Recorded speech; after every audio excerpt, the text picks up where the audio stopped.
computadores transformam informação. E nós vamos falar agora um pouco sobre os tipos de informação com que os computadores lidam.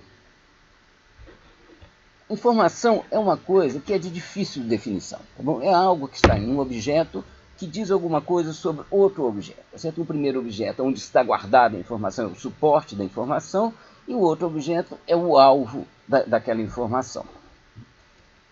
Um filme fotográfico revelado, não sei se você conhece filme fotográfico, tá bom? Que é uma coisa antiga, tá bom? Ele tem informação sobre uma cena fotografada. E essa mesma cena ela pode estar também com informação sobre essa cena guardada em um arquivo com formato JPEG, certo? Que é um formato comum para imagens digitais, né? Que tem essa informação, mas guardada com uma outra característica completamente diferente. Então aqui, digamos que a gente tem o alvo aqui, tá bom? É aquela ópera lá de Sidney. Então, quando a gente fotografa com um filme daqueles antigos, tá bom? O que acontece? Em cima aqui desse acetato, você tem uma camada de material fotossensível que, durante o tempo de abertura do obturador da sua máquina, você entra a luz da cena e impressiona esse material fotossensível, mais ou menos exatamente conforme a informação, tá bom? Que vem através das ondas de luz desse objeto-alvo. Essa mesma informação ela pode estar aqui também num formato numérico. O que acontece aqui? Essa aqui é uma informação analógica. E essa daqui é uma informação digital, bom? Ou uma informação simbólica. A gente aqui tem símbolos, bom? Ou seja, o que houve aqui na minha máquina digital, tá bom? Eu tenho, primeiro, uma transformação dos impulsos de luz em impulsos elétricos. Esses impulsos elétricos são depois medidos e o valor deles, a intensidade da luz, certo? Ela é transformada em um número, que é esse número que é guardado aqui. Bom, a gente chama esse tipo de informação aqui de informação analógica e esse tipo aqui de informação digital ou simbólica. A informação analógica, o registro no objeto suporte, ele tem uma relação física direta com a informação que vem do alvo. Por exemplo, se a gente tiver uma balança daquelas de mola e pendurar ali um cacho de bananas, tá bom? Essa mola vai se deformar e essa deformação é uma informação sobre o objeto-alvo, que é o cacho de bananas. A informação simbólica ou digital vem do quê? Certo? Você olha uma escala que tem naquilo ali, certo? E você anota aquilo ali, o peso do cacho de bananas, para você cobrar do seu cliente. Então, você anota aonde? Bom, você anota num papel. Bom, ou seja, então, no primeiro caso, da deformação da mola, a informação está ali na mola. Bom, ou seja, isso aqui é uma informação analógica. Quando a gente pega aquela informação e anota do lado, a gente está fazendo uma transformação de informação analógica para informação digital. Tá bom? Ou seja, quando a gente consegue anotar em um papel, que vai ser o suporte da informação, tá certo?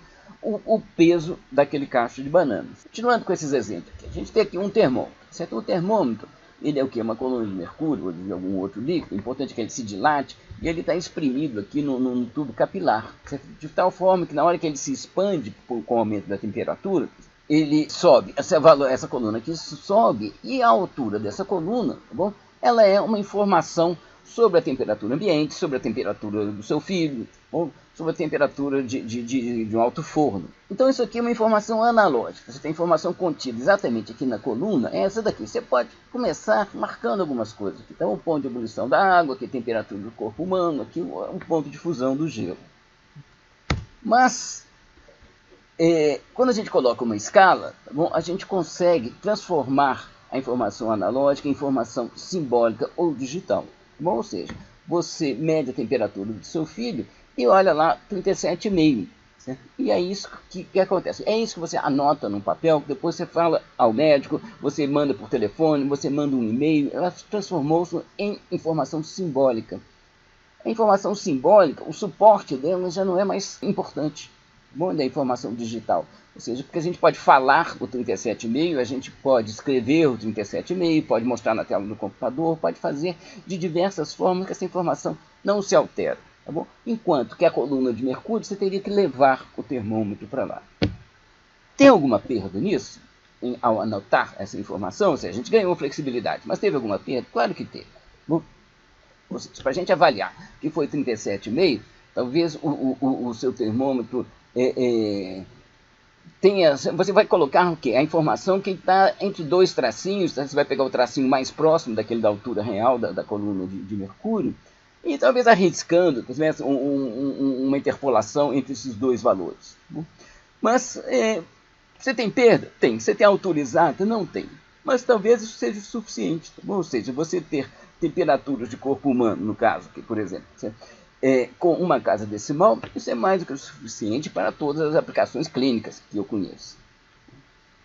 Bom, além disso, outra característica de informação simbólica é que ela requer uma convenção de interpretação. Por exemplo, se você disser a temperatura tem 50 graus, você fala, isso aqui são 50 graus centígrados, são 50 graus Fahrenheit, 50 graus Kelvin ou 50 graus de uma outra escala maluca por aí.